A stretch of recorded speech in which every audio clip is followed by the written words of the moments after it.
Bonjour, aujourd'hui on va décortiquer quelque chose de fascinant en s'inspirant d'une analyse de Nabila Zeriati. On va explorer ce besoin, très humain, de toujours vouloir donner un sens à ce qui nous entoure. Et pour ça, on va partir d'une image qui à première vue n'a absolument aucun sens. Voilà la scène. Des chèvres, littéralement agrippées à une paroi rocheuse quasi verticale.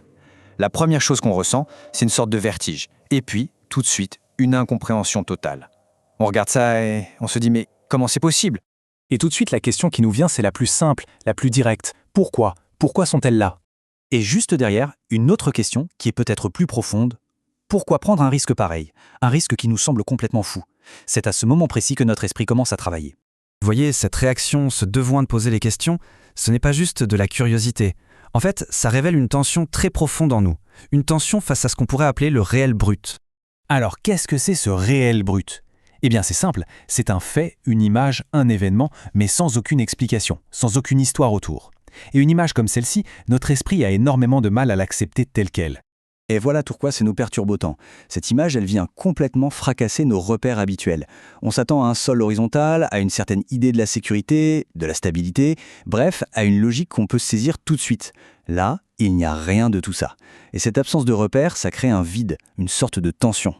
Alors, face à cette tension, qu'est-ce qui se passe? Eh bien, notre esprit, il se met immédiatement au travail. Et c'est là le point crucial. Il ne cherche pas la vérité, non. Il cherche à produire une histoire, une explication qui va rendre la scène pensable. C'est une idée que Freud avait déjà très bien formulée. Il disait que notre esprit, son but premier, ce n'est pas de voir les choses comme elles sont vraiment, mais de les organiser pour que ça tienne debout, pour que ça soit cohérent. Même si cette cohérence est une pure invention. Et puis, il y a le psychanalyste Jacques Lacan qui va encore plus loin. Pour lui, c'est encore plus radical. Le réel est tellement insupportable qu'on n'y a jamais vraiment accès. Ce qu'on vit, ce qu'on perçoit, c'est toujours une version déjà interprétée, déjà traduite de ce réel. Et ce mécanisme, il est à l'œuvre tout le temps, dans notre vie de tous les jours. Pensez-y, un silence, ce n'est jamais juste un silence. Ça devient la preuve d'un rejet. Une simple distance physique devient un jugement. Une contrainte, un obstacle, devient une intention malveillante dirigée contre nous. Du coup, on comprend que n'importe quelle explication, et même cette analyse qu'on est en train de faire là, maintenant, elle sert à quelque chose de très précis, nous apaiser. Si on se dit par exemple « Ah, les chèvres sont là parce qu'elles lèchent des minéraux riches en sel sur la paroi », eh bien d'un coup, ce qui était étrange et un peu angoissant devient un système logique, compréhensible. Vous voyez ce trou, cette espèce de vertige que l'inconnu avait créé? Pouf, l'explication vient le reboucher.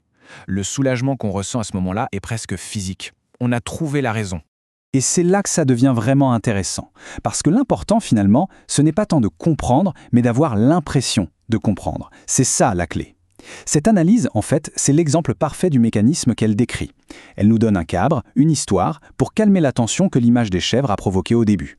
Mais attention, ce processus, cette machine à fabriquer du sens, ce n'est pas anodin du tout. Ça a un impact énorme sur la façon dont on vit notre vie, sur notre expérience du monde. Regardez bien comment ça marche. Le récit qu'on se fait d'une situation, ça devient littéralement notre réalité. Une situation objective peut être vécue comme un danger et on vivra dans la peur. La même situation, racontée autrement, devient un défi et on vivra dans l'effort. Ou encore un système à maîtriser et on vivra dans le contrôle. Et là, on touche à une idée assez radicale, qui nous vient d'une psychanalyste incroyable, Sabina Spielrein. Elle nous dit que pour transformer, pour créer du sens, il faut d'abord détruire la perception brute de la chose. C'est donc ça, le pacte qu'on passe en permanence sans même s'en rendre compte. On échange quelque chose. On détruit, ou plutôt on abandonne le réel dans son état brut, immédiat, pour gagner un réel qu'on peut comprendre, qu'on peut maîtriser. Bon, alors revenons à nos chèvres du début. Mais cette fois-ci, la question a changé. Elle ne porte plus sur elles, mais sur nous, sur la manière dont notre propre esprit fonctionne quand on les regarde. La vraie question, au fond, c'est celle-là.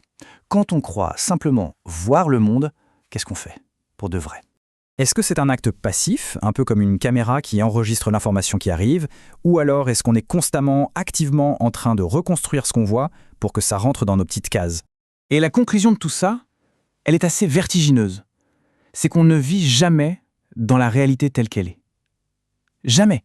On vit toujours dans une version qu'on a transformée, réécrite, ce qui nous amène à cette phrase finale qui résume absolument tout.